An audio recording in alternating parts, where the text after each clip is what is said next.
Hello po, happy lunchtime po. Yan po naman yung homemade na yung boneless na bangus. Ako po ang boneless po niyan.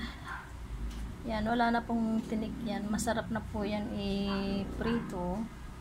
O pwede po din yan na inihaw. Masarap yan pag napunta sa beach or somewhere na merong mga gatherings. Masarap po yan inihaw. Yan, gawa po yan na na boneless na bangus. Masarap po yan talagang pag yan iniluto, mabango. Yan.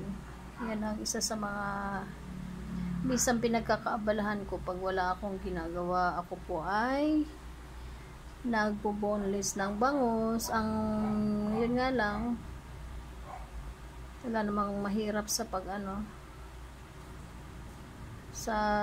walang mahirap pag gusto mo ang iyong ginagawa. Ako gusto ko po yun yung nagaganyan, lalo na yung pagtatanggal ng mga tinik, yung maliliit, buong ay talagang pinagtsatsagaan ko po yan. Tsaka po siya, masarap po talaga yan, lalo po na po pagka mayroong pong yan, mayroong atsara. Ito po, atsara po. Yan, nilalagyan ko po yan ng atsara. Pagkatapos kong iprito, masarap siya pag may atsara na partner. So, ganyan po ako na matyaga po talaga akong maggawa ng boneless na bangus. O, diba? Ibababad ko muna sila dyan. Ganyan.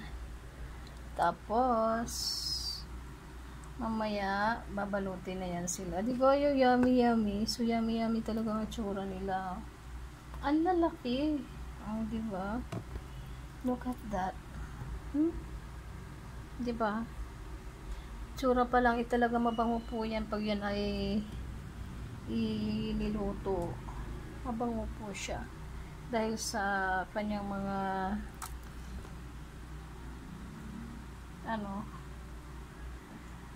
condiments. Ayan, masarap po yan Ginawa ko ang tiyaga Ayan, ganyan ako nag-i-enjoy na gumawa ng boneless na bangus.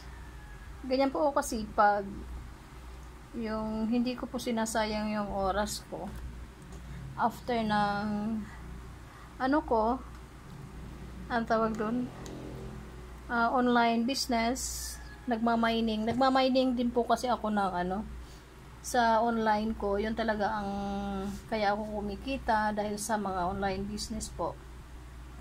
Ako po ay nagmamining ng USDT, o yung tinatawag na dollar currency. Yun po ang pinagkakitaan ko. So aside po sa pagmamining online, ko po ay gumagawa ng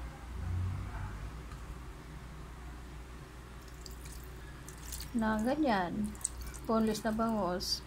Kung ano lang ang ko po, hindi kasi ako masyadong hindi ako mahiyain sa pagdating sa business. Basta't ang alam ko lang gumagawa ako ng tama, wala akong inagrabyado, go ako sa mga pagkakapirahan. Diba? Iba na talaga yung mayroon tayong tinatawag na talent. Kasi kahit saan ka man padpad ng panahon, saan ka maipadpad na kung saan mga lupalop dito sa mundo, may mga talent ka. Tulad ng ganyan, mahirap din kaya tanggalan niya ng mga tinig, ikapipino. Kasi kailangan mong tanggalin, lalo na yung dito po sa bandang puwet. No, I'm sorry, hindi puwet. Dito po sa may bandang buntot, andyan po yung pinakamatitinding mga tinik nga kailangan mong tanggalin, dahil talagang yan matatalas na at yan pa napakatutulis. So yan po pinagtsatsagaan ko po yan na tanggalin. So noon pa man, yan po ang 2016 pa, yan na talaga ang gumagawa ko ng boneless na bangus. At yun naman po ay ipapak ko, diba? May mga order na po yan, may mga may-ari na dyan. Masarap po yan pag naiprito kasi ang bango-bango. Para ka lang naka Victoria's Secret. Sorry, joke. Opo, mabango po yan dahil sa dami ng bawang. Yan, sarap ang malinamnam po ang lasa niyan. Pag yan po natikman nyo. Yung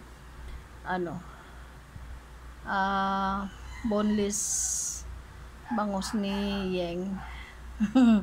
Ganyan ako tiyaga. Hindi po ako maarte pagdating sa business. Hanggat alam ko na yan pagkakapirahan at gawang tawag dyan, pinaghirapan, ilalaban ko yan sa sarap. Talagang yummy po yan. Kaya sa mga nawawalan po ng pag-asa dyan at iniisip paano siya gagawa, wala siyang idea, wala siyang maging researchful po tayo. Mag-isip. Tulad ng ganyan, wala kang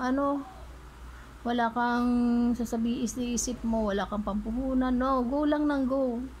Kailangan magkaroon tayo ng courage para magkaroon tayo ng kita araw-araw na hindi tayo nag-iisip kung ano ang natin sa mga bills natin.